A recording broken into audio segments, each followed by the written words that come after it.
Alright, so I recently just finished playing through Super Mario RPG on the Nintendo Switch, and I want to do a video just talking about my thoughts on it because it was actually my first time playing through this game, and I know that's probably surprising to a lot of you guys out there. I never played the original, and well, I never played through the original, but I played through it now, and I'm kind of regretting not playing through the original back in the day. And we're just gonna do a video talking about it and go through the motions, and I'll talk about my thoughts on this, specifically this version of the game, and then we'll talk about my old experience of the game from way back in the day, back in 1996. Because I have vague memories of renting this game back in the day. So if you guys like this video, leave a like, comment down below, subscribe, all the good stuff. You guys know the drill by now. I don't need to keep drilling in, but anyway, let's get on with this video and talk about Super Mario RPG on the Nintendo Switch. Alright, so I wasn't super enthused to like play this game, but I did want to like play it and like pre-order it and get it. Mainly for the pins or the buttons that the GameStop pre-order bonus. My wife wanted it because she saw Mallow and was like, "Oh my god, little baby marshmallow thing." Yeah, that's what she said, and I was like, "Whatever." So my friend, when I bought Mario Wonder, I had like a bunch of copies pre-ordered because I went all the pre-order bonuses. I got them all and some of the cards as well from Walmart. So I traded him a copy for him to pre-order Mario RPG for me. So that's how I got it. So I basically got it for like an even trade, basically. So I basically didn't have anything put into it. So I was like, if I hate it, no big deal. So, but when I started, I was like, okay, I kind of remember starting it and not really liking how it was, and it was just weird seeing Mario in like a weird look to him because he kind of looks the same as he did in Super Nintendo, like that toy kind of look to him. It kind of reminded me of Link's Awakening on Switch, but not as like toy looking, but it looked very similar to that. So I was like, okay, let me at least try it for like an hour or two. And then like an hour turned to like 3 hours. I was like, okay, this game is actually pretty damn good. Because I was actually getting really into it. I was like, okay, this is actually real. Like the combat is pretty good. Because you can do extra damage if you time like an A button press, right? You can defend if you press the A or B button at the right time, and it gives you a little indicator if you do it right, um, like an exclamation point. On this version, I don't think that's in the original version, by the way. That little indicator that tells you when to press the button. So you do kind of have to get used to doing that. And the more you do it, and the better you are at doing that, the less likely it is to show you when to press the button. But you'll learn when to do it eventually. So you'll forget to do it. Muscle memory will just do it for you. So like it's no big deal. But I'm just saying I don't think if you go back and play the original version, I don't think that indicator's there. So just try to remember when to press the button on certain characters' moves so you get that extra damage boost. But that to me, I was like, okay, that's kind of cool that they had that and the little defend mechanic. If you do it right, you take minimal damage to no damage, depending on how strong or weak the person is, or strong or weak you are. So I was like, okay, I get why people like this game. So I was sporadically playing it throughout the months, and because of Mortal Kombat and just other things, preoccupying my time and stuff like that. So I would go back to it every now and then, and Mario Wonder as well. I was finishing that up. Which go watch that stream if you guys want to see me finish that game up because I did finish that up. Um, but yeah, I went back to it over the past like few days, and I finally finished it. And I was like, damn, man, that game was really good. And I was saying to myself, I'm like, you know what? I kind of regret not playing the original version when I was a kid now. Because I remember back in the day when we rented the game at our local, like, video store rental place. Um, Shout outs to Network Video if anyone in the area knows what that is. But yeah, I think that had to be where we had got it from because it's basically the only place we rented from back in the day. But I remember we rented it and we really didn't like it. I don't even think we got past the first like chandelier battle with Bowser.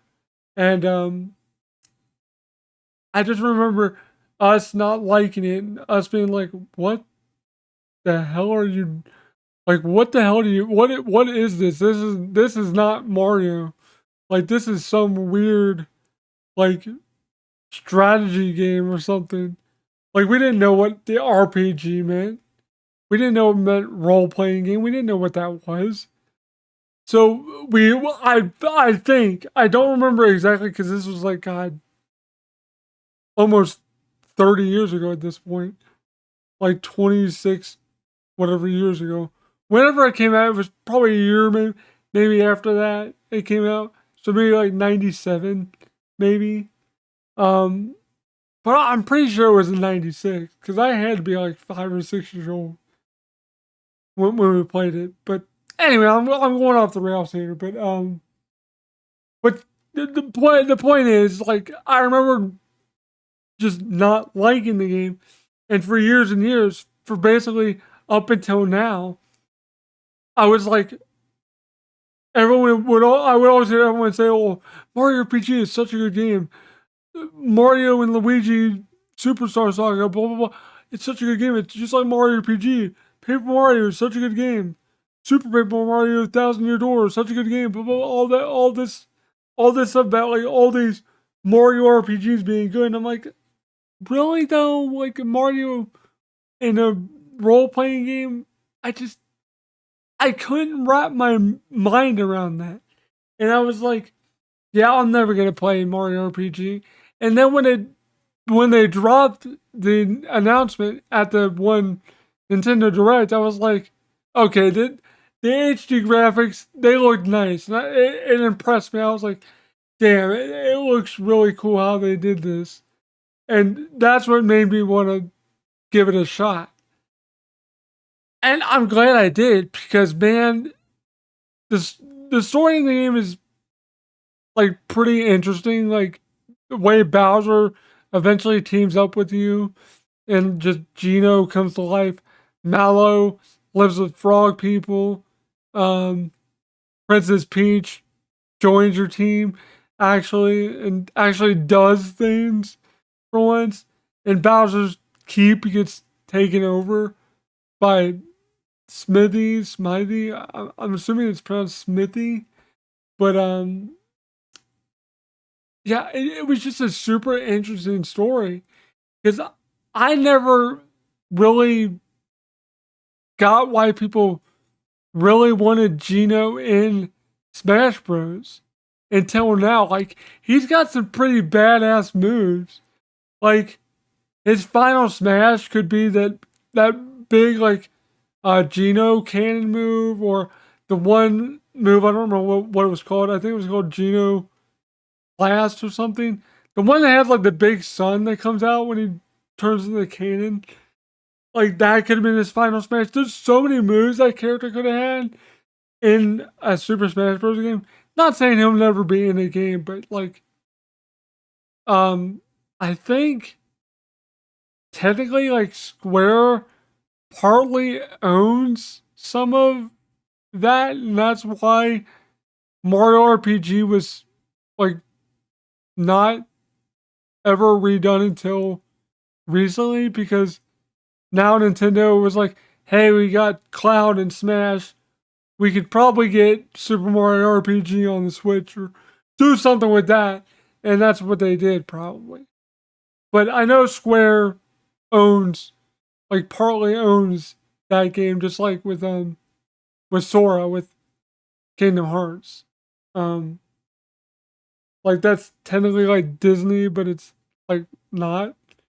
Um, I don't know. It was probably a logistical nightmare for a while with Square and Nintendo to get this figured out. But when they got the cloud stuff figured out, they were probably like, you know what? Can we do something with Mario RPG down the line? They're probably, yeah, sure, whatever. Like it's 20 plus years old anyway. I don't know how it went down, but the point is, like, I'm glad they did this because if they wouldn't have done this, I would never have played this game, basically. And I never would have even thought about buying the original version like I am now. And like I said, I have many regrets about not doing that because, like, Paper Mario is expensive. Super Paper Mario, uh, basically all the good Paper Mario games like Thousand Year Door and the N64, they're all super expensive now. So I'll probably just have to wait for the remake to come out for that next year in February, I think it is, for Thousand Year Door. But to play the N64 one, I think I know someone that might have one. Um, but I know the person I'm thinking of for sure has a copy of Mario RPG. So if they watch this video, I will be hitting you up to borrow that copy at some point because I will want to play the original version. Yes, I know I can play it on like a ROM, but I want to play it on my Super NT on the actual cartridge just to get that authentic feel, I guess. I don't know. He gets what I'm talking about, damn it. Like, it makes sense. I don't have a real Super Nintendo anymore, but I got my Super NT. That's close enough. But, yeah, I don't know. I just really enjoyed this. I really want to talk about it. Just shoot the shit for a little bit with this video. Just talking about Super Mario RPG and how much I regret not playing the original version. And I'm super glad I played this version. And it was a really good game. And I really hope you guys will give this game a chance. And if you did play it and you enjoyed it, well, I'm glad. And I'm glad I also enjoyed it and played it and didn't skip out on it. I was going to skip out on it too. I was gonna go with my gut and be like, you know what, I probably shouldn't play this because I didn't play it back in the day, so it's gonna be a waste of money or a waste of a trade. But it wasn't. And I'm glad I didn't listen to myself and just tried a new game out for once and actually really ended up enjoying it. I need to expand my horizons more with stuff like this and give more games a chance, I guess. But yeah, that'll do it for me, guys. Hope you guys enjoyed this video. Thanks for watching. Thank you to my Patreon supporters for supporting the channel. Okay, let's try this again. Shout outs go to Matt Y99, Reaper7734, Title Cow, AJ Gottawa, Oliver Frederick, Zool Adfeeds Me, Charlize, Joe, William Swift, Griff17, Ron McKeon, Reverse Security, Zoo Hall, Artistic Dialogue, Prelab, Just Drew, Arnie Munstein, HHG Fan, George McConnell, Elliot Scott, Benjamin Tone, Michael Lozaro, Vic Gomez, and Freddie Land. Thank you guys so much for supporting the channel on Patreon. Thank you to my membership people as well. Thank you guys for always supporting me throughout this whole entire year. I really do appreciate it. I got some stuff down the pipeline that I did film for the end of the year. One video in particular I think you guys will hopefully enjoy. Just me wrapping up the year and talking about some stuff. And hopefully I can get your guys' thoughts on stuff in that video. That video go out later this week to help tie up the year. But other than that, for the rest of the year, this is probably gonna be the newest video I've done. I do have the MK stuff still waiting down the pipeline. The rest of season 3, the Cryomancer season. So be on the lookout for that. Starting later today or tomorrow. I might do 2 videos today. I don't know. I haven't decided yet. Anyway, that's it for me. Hope you guys had a good holiday. Have a happy new year. Be safe out there. Have fun with your family. Enjoy the time you have with them. And yeah, I'll see you guys next year. Peace.